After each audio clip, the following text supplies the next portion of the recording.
Good morning, listeners and viewers, and everyone everywhere, all over the world. Yeah, good morning. Jeff, you've changed this morning. Yeah, absolutely. Um, isn't technology great? Because can you see my little mate here? Really? And can you believe Winston's just turned 4, right? Happy But birthday, yeah, Winston! but in the context of some of the things we've done in the past, where we can do this remotely to the listeners, to Spice FM, and those who want to look and view it, and etc. etc.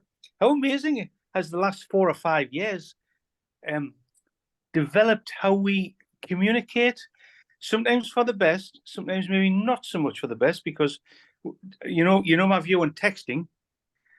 I'm a great believer and it's good to talk, but on the same token, you just got to embrace some of the ways we move forward, haven't you? Of course you do. Of course you do. But it's wonderful to see, having had Winston. Winston's been in the studio, hasn't he? He has. Well, I'm not sure whether we're allowed or not, but he's definitely been in the studio. So No, he let's hasn't. be careful I what we mean, he say. hasn't been in the studio. No, don't say that. No, no. I Uh, think there was a dog that looked like Winston, who we took off the street wasn't and on our tried to show, help. Yeah, but wasn't on our show, was he? no. And the other side of that is, Jaff and I and yourself obviously go back a long way, but Jaff has learned a little bit about the affection for dogs, which he wasn't really exposed to as a young man. Well, I don't think anyone from the ethnic Asian community. You even told me that you had a racist police dog at one point. I believe, uh, or maybe you didn't, but I believed you did, as it No, was no, chasing no, me no, down the no. street. Okay, But okay. Let me explain that one, right?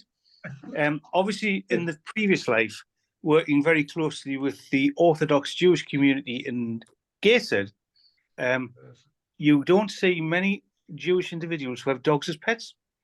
And the history is Alsatians and Dobermans, and you can understand why. So it wasn't a racist police dog we had. It was a dog I was trying to.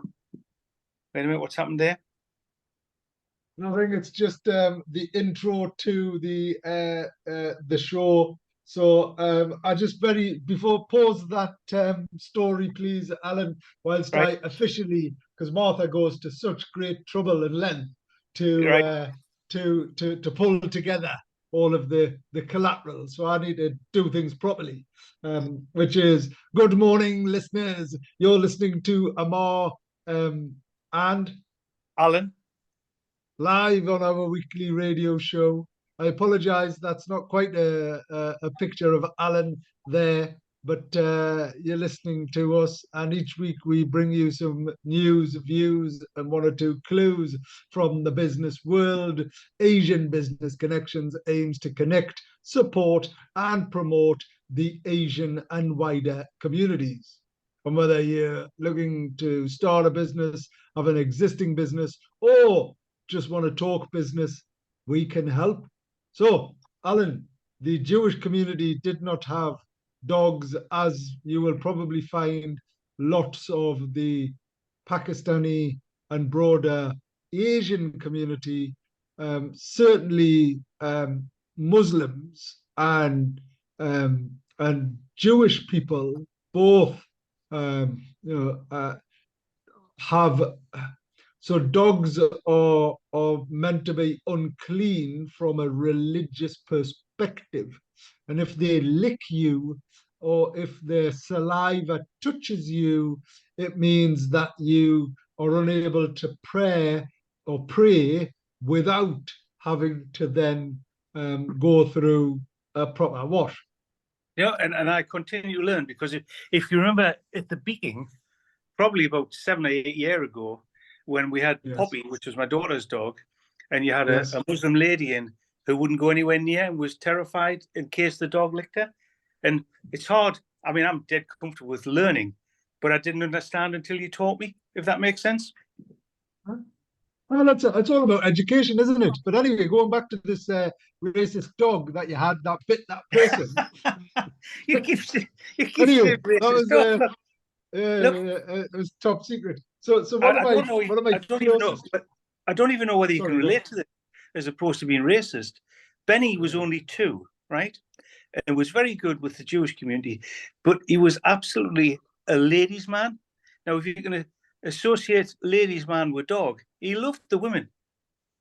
So it was interesting to expose the community. We did a special session because obviously, you know, they don't finish till 7, 8 o'clock. We went to the Jewish Community Centre, and they were never had been exposed to such a large dog in such a confined and what's the word I'm looking for area where there was no issues or problems, and it was a bit of an education both ways there. Right, Winston's Yeah, just put the ball and under it the is, telly. and and it always is an education piece, um, is what it is. So on all sides, all I was going to say was, um, uh, my very close friend at work, Kevin, um, had a Dalmatian, and and that was a racist dog. Um, it was so funny because every time I'd go around there, it took a chunk out of my leather jacket, and it was only because I was Oh wearing a no! leather jacket did it not like sort of did I get some level of protection. But it was a beautiful, lovely, like sort of designer leather jacket, and going around there, and obviously it was like, oh, Ammar, I don't know why. Tilly, I even know her name. It was a female dog, which was so unusual for a female to, like, sort of feel that way inclined to me. Talking about sort of a man's dog or a lady's dog that you were making reference to, Benny. Anyway, it was really, really peculiar. But every time I'd go around it, they'd have to lock Tilly away. It was like incredible. And then the other side of it is dog owners. We obviously can't blame the dog for its attitude. It's your fault. Wearing a leather I jacket, was you going to should say know I better. can't change the fact that I've got a lovely tan. Yeah, no, it's your fault. Look, All nobody right. blames their own dog, do they? We all make No, excuses of for our course. dog. Yeah, no, well, that was it. That was it. Oh, I don't know why. She's not, she doesn't do that with anybody else. And I was like, all right. Anyway, On, on a sideline, so are we able to mention Bahal? yes, please, God bless him and rest his soul. Yeah, so I'm sure a number of listeners understand who Bahal Singh is or stroke was, who sadly passed away Well, just over. just explain that. I think it's would be helpful. Well, Bahal Singh actually came from Uganda when there was issues with Idi Amin. He worked for the NCB for a while. Then he started shops and What's the NCB? National Coal Board. It doesn't exist now, but All right, okay. and then obviously he progressed to being the key developer and supporter of the Gated Ethnic Visible Minority Support Group. And for me, working with him, and believe it or not, Winston, talking the other day with his family, he's been a part of my life for a third of my life, would you believe? Unbelievable, through work and friendship. I've known him over 20 odd years. And the guy actually did teach me about the words community cohesion, as opposed to when you sometimes hear politicians and individuals use it. He believed it. Didn't matter what colour you were, what race you were, what background you were. It was all about helping people who may be slightly disadvantaged or otherwise. And it wasn't focused, a bit like ABC, dare I say, and you just said it in the introduction, it wasn't focused on the fact you're Asian. It was focused on the fact we all need somebody to help us. And he passed away, sadly, a couple of weeks ago at 100 years of age. And if we go back to last year's ABC Awards, when the committee agreed that he was a justifiable beneficiary of the Outstanding Lifetime Achievement Award. And, obviously you haven't spoken, but I've spoken to the family. And that was the last hurrah he had. And what a great way, as he said since, but obviously he's moved on, for him to finish his life having the accolade of being the beneficiary of one of the great awards we do via ABC, and then sadly, 6, 8 months later, move on. But who would get such an accolade at 100 years of age? And so build the two together. Fantastic guy, loved him to death, miss him sincerely. But if I could link that ABC, the work that gets done that way, and how it's not only can award, can somehow be emotionally effective. Yeah. I think Are you not we speechless, are were you? probably, well, no, but it was an amazing recognition of an amazing person that came about primarily through you highlighting that immense work and impact of someone like Bahal, Alan. So equally incredibly grateful to you, for sort of bringing Bahal to our attention, and recognizing the critical role that Bahal had played, um, in community cohesion and all of that. I'm delighted to say that we're going to have 3 amigos. Alan, what, are you doing a workout or something? No, Winston's. I'm throwing the ball for Winston at the same time, and he will keep putting it under the settee. So I'm trying to keep him quiet by throwing the ball. So this is absolutely live, right? Good morning, Dr. Anand G. Oh, good morning to Oh, you. no. It's just Doc here. Hello, hi. Oh no! Yeah. Guess Do you it like his here. new haircut? What? I haven't had a haircut. I just combed my hair. I You've do had that a once new a month. haircut. You're not used to being bashful. Well, I didn't have a haircut overnight, like. No, but I knew it's a new haircut this week. No, it was last week. But it's still new.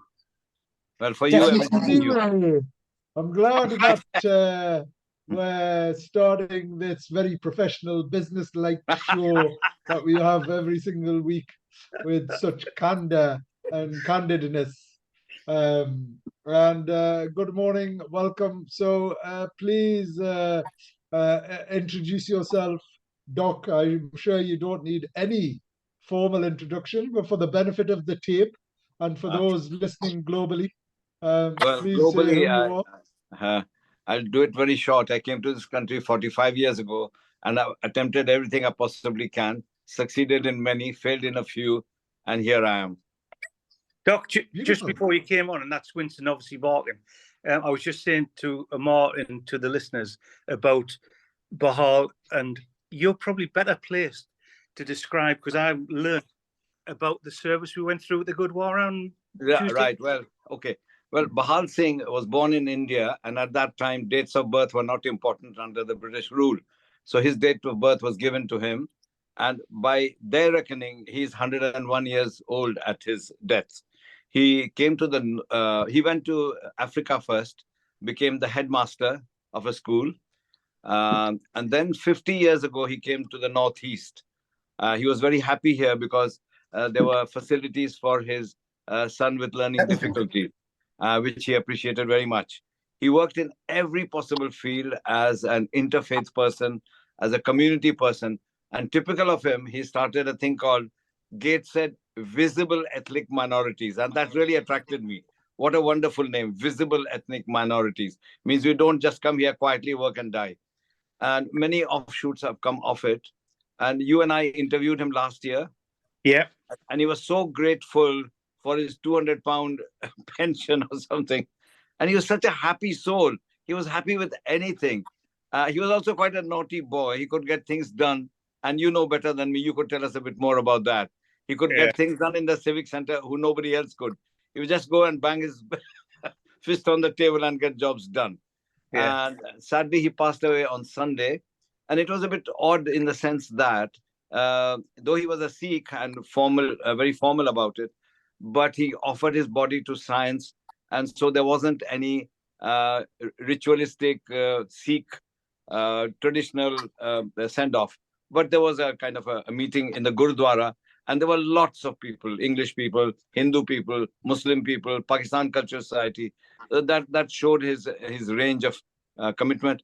And I think we've lost a very big pillar of support in the Northeast. I agree, and thank you for sharing some of that insight, particularly in regards to the background of the wonderful person that was Bahal Singh, and the impact that he made, and everybody that I've certainly come across, Doc, whenever they speak of him, speak with a smile both on their face and in their heart. Yes. So it's a beautiful thing to see, and it's wonderful to see that character of an individual sort of remembered, and as a collective, obviously, as we are all significantly involved in Asian business connections, it was a real honor for us all to acknowledge that lifetime devotion, that selfless commitment to community cohesion and inclusion. And welcome Bahal to our award ceremony and present him with that award, recognizing how challenging it was for him to get there, and all of that. But it was a joyous moment for us all. Yeah, I just think if you bring it to ABC and some of the objectives of ABC, even though you saw them from afar, maybe the things that ABC stands for, as well as inclusion in relation to how we all get on together, the business world is also has, maybe, I hesitate to use the word responsibility, but has the ability to help less fortunate individuals. I agree. I think it's an incredibly valid and important point. It's yes, we took ABC outside of just representing Asians and business. So maybe we just need to rename it as Connections. That's what we need. Well, no, we say we connect and support. Don't forget. Yeah, we do. I mean, and promote. Yeah, but promote. I've got your slogan, man. I've got your slogan. But on the basis, not everybody's going to be watching this on Zoom, so some people are listening, and they may get a context that there might be some different colouring amongst the three of us, but it doesn't matter because we've got an end objective. I don't mind that you're pale. That's just because he's not though, is he? He's actually really red. He's very red. Yeah, but well, I just think that I must have when we spoke about earlier about technology, I must have the brightness down or up too much. Doc looks very elegant, as the word. Oh, well, what a great word for the Doc, elegant. He's never been described as that before. So you think? Why do you look younger and younger? Is it like Kala Cola? No, I think it is to do with being happy meeting young people and being miserable meeting old people. I rue a meeting with people over 60, I'm 77 this year. But I really enjoy young people, even children, like your kids. I become a kid with them. I give them chocolates and toffee and make faces and do strawberries. That's what makes your biological genetic age much younger. Seriously, there's an Indian consultant and heart specialist, and more he's doing the heart operations on people at the age of 25, 30, 35 in India, the land of yoga. And he started studying chromosomes, and he found that these 35-year-olds looked very calm on the surface, nice, cute wife, nice children, everything. But inside they're burning with jealousy or competition, and their chromosomal age is like 70. So you can be very young looking and go to the gym and do all that, but inside your chromosomes are crying for help, So I think the more you learn, the more you mix with younger people, the more flexible you are. The Chinese say, apparently I can't say it in Chinese, that in a storm, the oak breaks, but the grass bends. And I think the more flexible you are, the word you commonly use is resilient. The more flexible you are. I mean, I'll give you an example. Suppose, I tried joining the show, but on my laptop, it won't, unless I restart, get the update. So what? I just got it on the phone, put it there. It's a different angle from what I fixed. So how does it matter? But people get so fixed on this. I have to get this done. No, if it doesn't happen, so what? I can only take some solace from that, Ammar, in as much as he's happy with working with somebody a lot younger than himself, i.e. me. I'll He have was to be looking at frank. me. I think he was looking at me. I'll have to be frank and honest because it's Ammar's show. When you start telling your war stories, I go to sleep. That's because we've been together so long that there's no new ones. Thanks for that. I'm glad that this camaraderie continues. It's a wonderful trait to have. So this is a business show. It's a show about business and everything else, to put it bluntly. Doc, so last week, and it's all about the Northeast because it's the best region in the world. Of course, of course. But last week we had the Great North Run. Yes.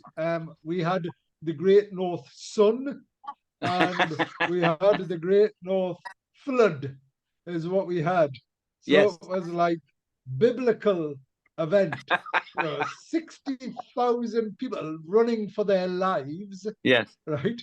Literally running for their lives, having been burnt alive.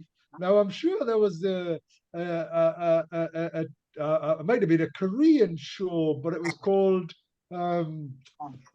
Squid Games or something like this. I think it was called something. But you're right on the anyway, name. I haven't watched it, but you're right on the name. Right. It's not suitable for younger viewers. And it's ultimately you enter a game. It's all about everybody gets killed off, and it's the last person standing, and they get some money or something like that. Anyway, that's what it felt like last week, but without the money, right? Yeah. But is the thing. It was crazy. So share some of the experiences, because we had a beautiful person, somebody that I was quite enamored with, and I thought, beautiful character, beautiful story, illustration of the wonderful, diverse community we have with a real passion for others. So Dr. Manjula came on our show as a continuation of that. Doc, tell us what happened, where, how, what. Manjula, I met about 30 years ago in the Hindu temple, and she got up, and with her courage and her vision, she said, I want some money for Red Cross. And I thought, wow, she's barely been in this country 10 years, and she's already working for this country, not some Hindu charity, Muslim charity, Pakistan flood charity. All that is fine, but actually working from where you stand under your feet, I thought was absolutely wonderful. And I never quite met her. And being a politician, I knock on her door and she's getting this fixed and that fixed.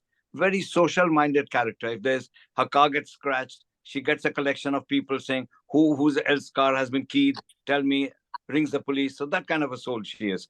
So I got through Veena Soni to know that she was running a thing called Scrambled Legs. Not eggs, scrambled legs. The name totally attracted me. I went to see her, interviewed her, and on the same day connected her with you. So she has got a collection of mainly doctors, not exclusively. Some of the husbands are engineers, some of the wives are IT, etc. 50 people of 3 generations. So she ran, her daughter ran, and her granddaughter, her grandniece ran. So 3 generations running together, which is another attractive thing. So they collected me a quick fit, and I did an interview, and then they went through the town as they all town moor to collect, and I went over there and filmed them. It was just amazing, And now fast forward, the race is over. I'm at the home, not at 7, but at 7:15, saying, you shouldn't look too greedy. So I went, and there was no one there. And the daughter comes out, who I've never met before. I said, am I in the right house on the right day, the right time? She said, yes, but they're all getting wet in the rain. And it took them 2 hours. So first they got drenched for 2 hours. Then they got a bus, and it took an hour to reach our bus station in the town center. And then people picked them up. So it was quite, but then they picked up, they ate, they sang, they connected. And I think more than anything else, what I liked is these doctors are actually talking about health. like running, like group work, not just talking about tablets and pharmacology. So that was quite endearing. And many of them have now promised to go. Some who ran, whose partners, wives, husbands didn't, they said, next year I will. So it's a very good thing that, and I asked her a lot about being a good immigrant. He said, look, follow the rules, work hard, and one day you'll be asked, what's your world like? And I thought that was very good. So on every count, I have a lot of respect for Dr. Manjula Dhariwal. Amazing. Can I just take that a step further? Go on then. Right? Yeah, well, Ammar knows my granddaughter, Eleanor, who you helped to mentor a little bit and allowed her to work with you and give her different tasks, etc.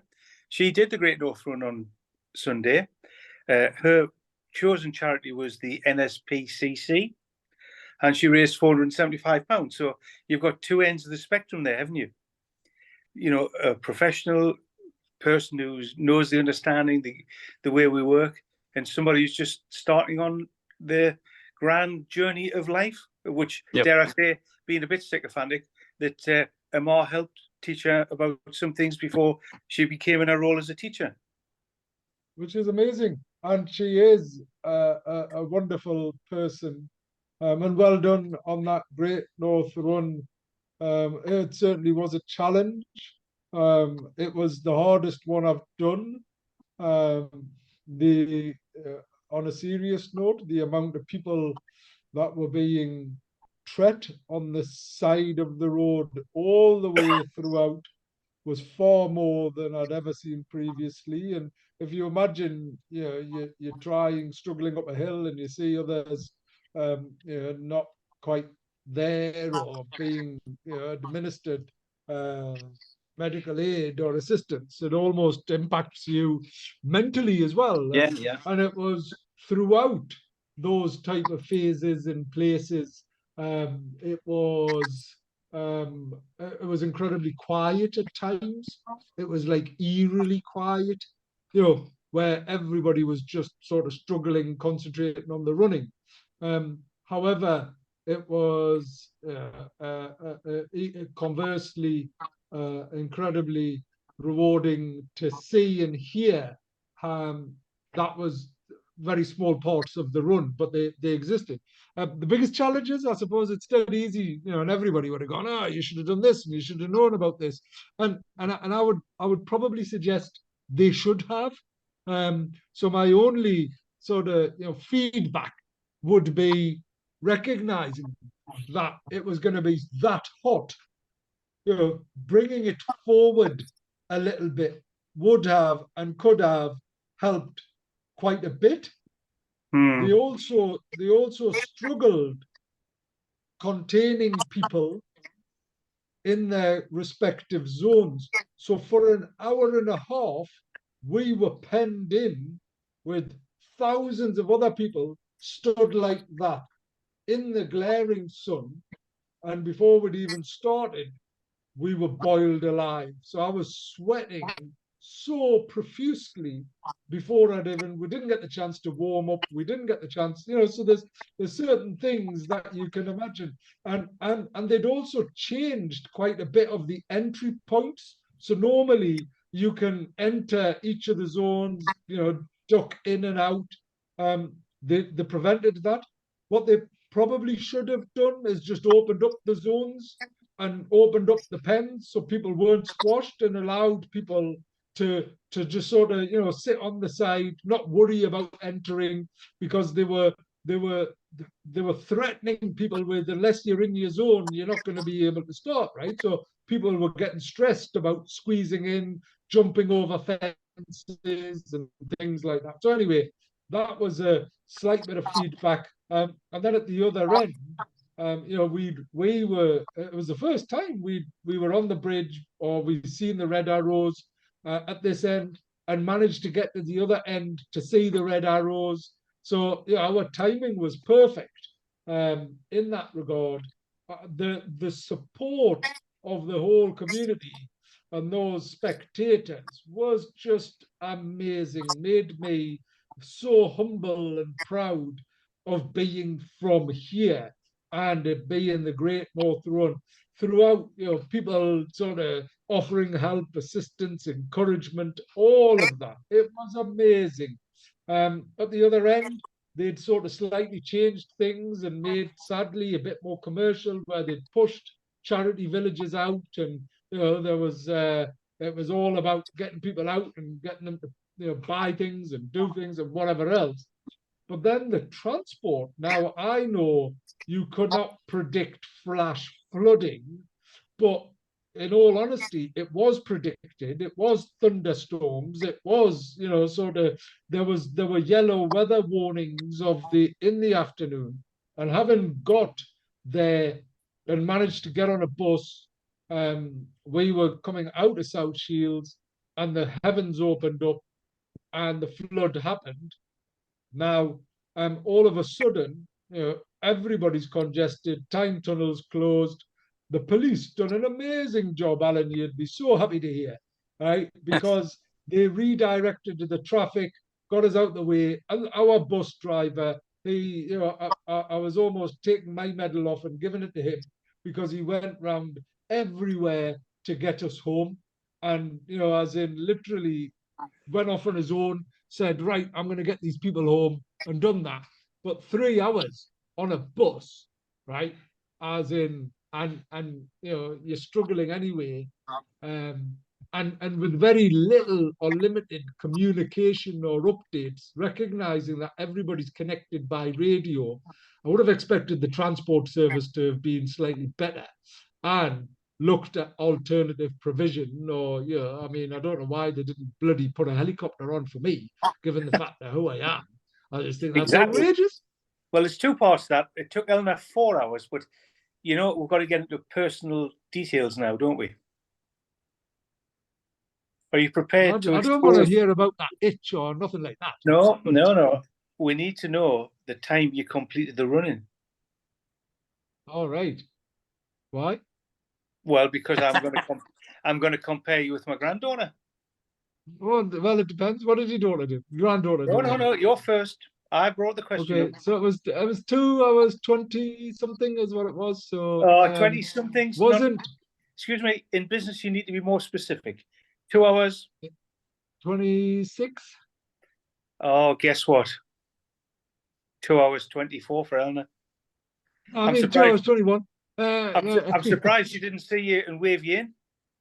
Yeah. Well, I mean, so the other thing to in fairness, she is half your age. She is half your age. I'm not making any excuses.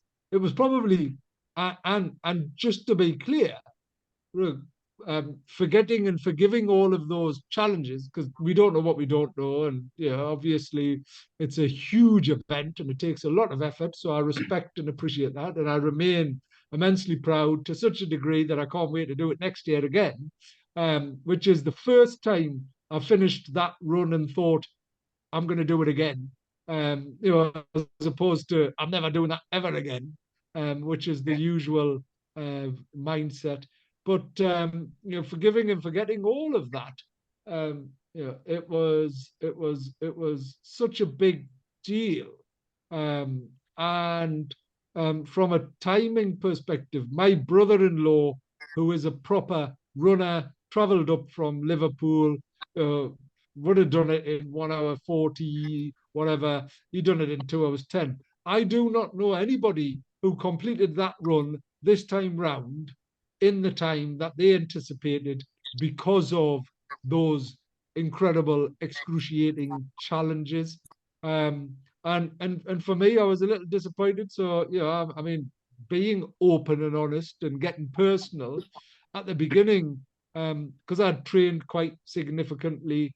I was mindful of running and leaving my good lady. I was like, oh, I'm just going to run off, and I thought, no, let's do this together. And we done it together. And then at the end, as we were getting to the end, I remember looking at my good lady and thinking, how come she's walking and I'm like jogging on the spot? Because in my head, I was still running at a good pace. But when I looked, she was just walking very quickly. But both of us done it without stopping at all, which was no mean feat. And as I say, can't wait to do it again next year. It's There's a yeah, couple, and I don't want to get into running in the running sense. You know, all of a sudden it's not Can about I say me. something? Can I say It's something? more, It's about please. marathon, which is about stamina and not about speed. Yeah. It's about completing it. It's an arduous task. It's an uphill task. It's a heat in the sun. So I personally don't think the timings matter at all. It's about finishing a journey, isn't it? It's a battle, not it's a long war, not a battle. So I Yeah. take the timings less seriously. The fact that you complete it, and there are people who are very less able-bodied who are doing it in 4 hours, and that's an achievement as much as your 2 hour 26, isn't it? Wouldn't you say so? No doubt. yeah, well, No I doubt. if we can bring Doc's comments back to business, because when people get involved with businesses and sometimes get a little bit despondent in relation to how things may not be going as well as they expected, maybe the stamina to continue with the route as opposed to worrying about the time of getting there is important. Yeah. And I would very hastily just quickly mention, and you can bring that into politics as well.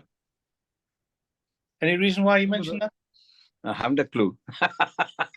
So anyway, talking about so we haven't done football, religion. We've done a little bit of religion, but only racist dogs part. Let's football very briefly, because Jaff would be horrified If if you I didn't, didn't mention Is he going to football. Milan? Sorry, Is he going to Milan? it's a great question. I don't know, as it happens. The other week when you were talking about it, he was suggesting he might do. Yeah, I think yeah. Well, he's not here right now. And I think on that basis, I don't know. I wouldn't have minded going to Milan, but it's like, unlike my younger brother, who found out that I have sort of hospitality and various other things, and rings me up every day. Right, you better get on at 10 o'clock, and you better do this, and you better do that. And it's like, I'm going, oh, have you fed the kids? He's going, no, don't worry about the kids, man. Well, do you know where they are? No, I'm not bothered about anything else. Just get me my football ticket, is his view. Yeah. Well, he's good at Yeah, that. yeah, gosh, it's like, anyway. Um, so I don't know, but unlike him, I'm unable to just like mix things up in my diary to say, oh, right, I'm jumping on a plane and going to Milan. Although I did look at it, because I'm in London on the Wednesday, and I was thinking, could I fly out on the Tuesday morning and then fly back into London on the Wednesday morning? Um, but no, I think the St James has got an event on where they're going to be showing it. So if you fancy it, let me know. Are you there tomorrow night? Or tonight, sorry. Tomorrow night, sorry. Tomorrow night. Yes, Brent? yes. Right. Brentford. Yeah, well, Brentford, it's just, that's just you from your Liverpool connections now, starting to talk differently, as opposed to us Geordies. On the same token, is Yusuf, are you managed to convince him yet? No, Well, you know, I he's a red. never disclose parenthood, but I do think there's some issues there. Do you want to tell people what I'm suggesting or what I'm talking about? So Alan Curry is a Mackham, and how hurtful. How hurtful. And we've talked about community cohesion, and straight away. No, sorry, I didn't. You interpret. Just call him anything, anything but a You Mackham. interpret that however you want. You've gone for the equivalent of racist football racism. Zindabad. Anyway, so my son was born in Liverpool, and my son is a Liverpool supporter. Can you believe that, Doc? How could that happen? Yeah. But tell me, isn't this football antipathy to others another form of subtle racism, tribalism? Yeah. Well, it is. Proved it. It is. No, but you went very upset when he said you're a Mackham. So what's wrong with being a Mackham? Well, not a thing, but I'm just not one. So you are Right? a Macam. Anything but. Anyway, before we rewind to that, Doc, what's happening in the broader, wider world of um, politics? Brother, by the world of politics, my little world is my little world. That's all I know about. I'm going for it again. I've already done 10,047 steps yesterday, delivering leaflets, because I truly believe knocking on doors is the most important thing. Getting it delivered is semi kind of thing. You actually get to know people. People stop you. They tell you things that they don't tell the prime minister, and often say, look, I'm not the prime minister, but thank you for telling me. And so yesterday we did 600 doors, of which 430 were done by a young chap and me. He's 18, I'm 77. But we meet a lot of people and they tell you things. And I think the journey is more important than the reaching the place, you know. In fact, I almost think that once I'm in there, what will I say to these pompous people who talk about the China policy and stuff like that in the council, instead of talking about how to get the bus stop to a better place and so on. So so I'm going for it again on the 2nd of May, my 4th attempt. I've got better each time. So one day I'll get there. And actually, it's really important to acknowledge this, right? So, because ABC and our radio show were governed by lots of regulation and legislation, and also ABC's always historically remained apolitical. But as a friend, as someone that I hold in the highest of regard, for me, Doc, you are incredibly demonstrable and demonstrating of what Northeast people are, right? So we're passionate, we're proud, and we persevere. And that is what sets us apart. And Yes. recognizing that, yes, slowly you're going to catch Allan the Monkey. monkey. And you'll be pleased to hear that yesterday I was nominated by the Northeast for an award for the hardest working and the most, what's the right word? Entrepreneurial candidate. And you'll agree I am. We do all sorts of things. I'm learning to fly a drone just now. So I can do Facebook Live while I'm campaigning. Amazing. So you're not nominated for the most discreet individual.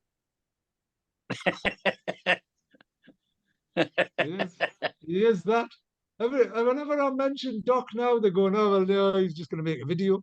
He's just going to make a video. And I'm going, good, great. That's what we need more of, is that courage and that conviction to promote, and bring attention, not to yourself. Lots of people naturally go to me, oh, Ammar, you take another selfie, you take another selfie, you take another selfie. And I go, do you know why I do that?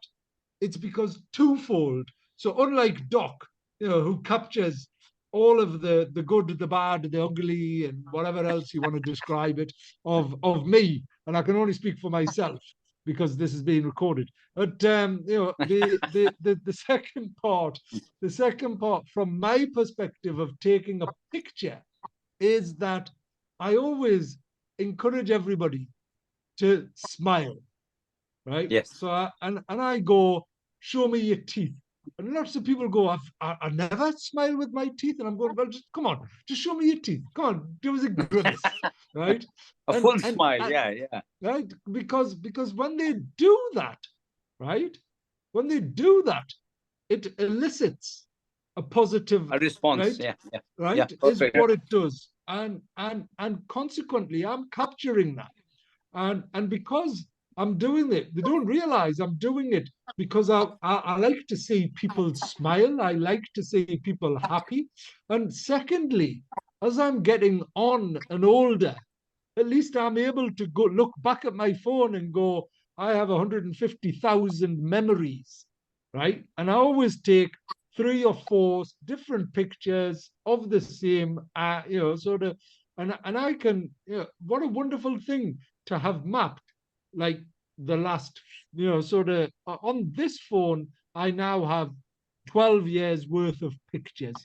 And I think that's a great thing to have, to be able to look back and go, oh, that's what I was. And Apple's really good at the memory thing, and I'll Yes, share yes. them because and because even my family, they'll always go, oh, not another picture, oh, not another picture, right? And then when after a year or two passes, or you see the kids growing up, and you've took this selfie of us all, and they'll go, oh my gosh. And I've got, sadly, but on a more positive perspective, I've got lots of pictures of people who have passed now, right?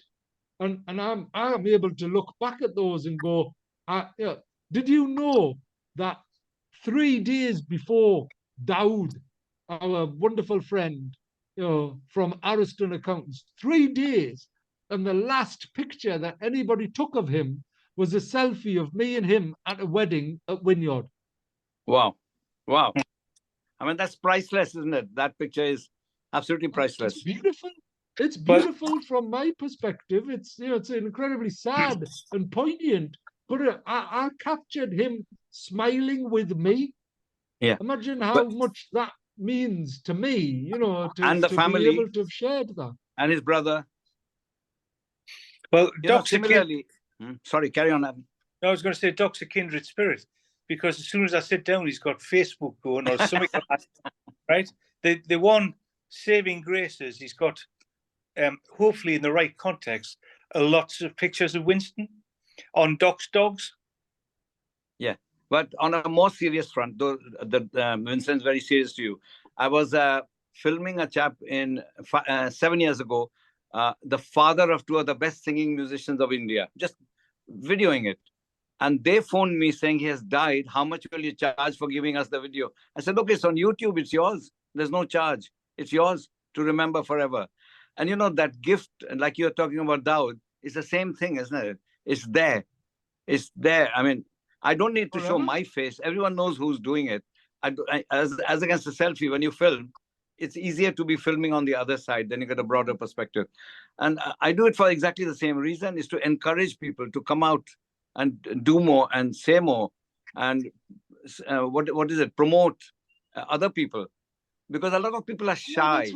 That's the main reason I do what I do, is to it's two things. One, to see people smile, right? And that's why I do take a selfie, because then I'm able to look at a lens, and lots of people go, oh, I'll take the picture. And I'm going, well, it wouldn't be a selfie then.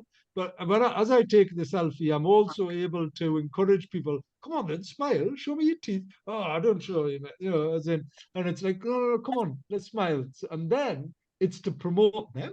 It's there's regardless of what people say, or particularly in the world we live in now, where it's all online, it's all about likes, it's all about thumbs up or whatever it is, right? People love to see themselves. They might suggest or profess that they don't, but they do. Is it possible, just go back to Doc's politics, right? When you were saying before about why we worrying about China and all the rest of it, as opposed to local issues. I had a meeting yesterday at St. George's Terrace in Jesmond, right? So I know Jesmond like the back of my hand. So I pulled off the main road to go up Osborne Avenue. It's blocked off. So I went down the next street. It's blocked off. I went down all the back lanes. They're all blocked off. Who voted to block all the streets off? I eventually had to go back on the main road and go back down Osborne Road. And in fairness, and I didn't like to swear, but Winston's only 4, but I did think about a 4-letter word to say, who decided to block all these streets off? So when you're talking about politics in China, I ain't interested in China. Who's decided to do all this stuff in relation to road regulation? And that's true. I mean, they don't take a proper survey. When last year they were talking about the bollards, there were 6 officers that came. They advertised it one day before. The meeting was held in 1909 Cafe, which is a tiny cafe. I mean, there's 7,250 voters in Gosford, and you call them to a tiny room. And because people have given up, very few people came. And my campaign manager, Scott Jewett, and I went around asking the officers, how many of you drive? only 1 out of 6 drives. The other 6 are pure cyclists, 5 are pure cyclists. How do you expect them to have any empathy for cars? It's a disgrace. Because the jobs are so cozy, you know. You just have a little bit of paper here, put in your hand, pedal away to work. Some of us have got work to do. I mean, I'm retired, so what? I want to do this, I want to do that. I can't do it all on the bike. Yes, I use the bike for Gosforth, but I can't take my laptop to Spice or to the temple or anywhere to film, to record, to edit. And and bus transport isn't that good. And you know, there are new ideas that come up. For instance, on the Gosforth High Street, whatever people might think, we got rid of the orange bollards. Then a charity called Watson Family Charitable Trust, they put in over 10 grand to paint the black bollards. So every black bollard in Gosforth and the nearby streets are done by that charity through Ian Watson. And nobody acknowledges it in the Civic Center. No one has said thank you. In fact, they didn't even reply to his email when he asked permission. Now, I think Gosforth High Street is a very difficult place because you have to have cycle lanes. I don't know why. There are cycle lanes on Moore Road, north and south. You just have to. But a painted cycle lane is better than a bollarded cycle lane. Because if an ambulance comes, you can get into the cycle lane. If an ambulance comes, you can get into the bus lane because they're not like mechanically stopping. I don't understand why on the motorway you have painted lines and in a 20-mile zone you got bollards. I just don't get it. And nobody can explain. Even going back to my little rant about Jesmond, how do ambulances or police cars or more disabled people need taxis? How do they get there? Nobody even sees to think about these things. Yes. I think it's very short-sightedness, literally, in every sense, isn't it? Is what it is, and then the fact that eventually it'll come round to getting them replaced and ripped out, and the costs associated with doing so, and remedying some of these issues and challenges. It is just a real shame, is what it is. But we are where we are, and it is what it is. I think it's what the point that I was coming on to make, Doc, is that element of persevering and thinking local, because as a local councillor, your priority must be your local community. Absolutely, absolutely. That's what it should be all about. And then naturally, if you have broader, wider, sort of concerns and global challenges, then naturally your principles and values and vision can come into it, but not at the behest of what your priority should be. Absolutely. The main thing needs to be the main thing, and the main thing is the people within Newcastle. Anyway, I was really, really fortunate this week to be all over the country. I was in Bradford. I chaired a couple of panels at the Great North Conference. I'd done the Great North Run, and it was funny that I was there, and Andy Burnham had done the Great North Run, and he was there as well. And as were a number of Metro mayors, so Tracy Brabin and Oliver Coppard, various politicians and various others were all there. So that was a good day, facilitating key activities. And then on Wednesday, I was chairing the business growth board. Anyway, the point is, I've been out all week, connecting, supporting, promoting. And yesterday, I was at the Newcastle United Foundation with Merdad and Sir John and all of those wonderful people. But the highlight for me were the people that they support, people in the community, the people that you're looking to represent, Doc. The importance of them is what it's all about. Plans for the weekend, because we're going to get cut off very soon. I've only got one question. Is Bradford the home of chicken tikka masala? It's chicken tikka. Chicken tikka. Tikka is what it is. Tikka, masala. There's chicken tikka. But I'm led to believe that was a dish, an Indian dish created for the English palate, and I thought Bradford was the origin of that. It was, and it is. It is the home well, of the don't curry. go and ask for it in Lahore or Delhi because they won't know what you're talking about. Good day. Wonderful weekend. See you soon. Same to you. Bye-bye. Bye-bye. See you, Doc. See you then.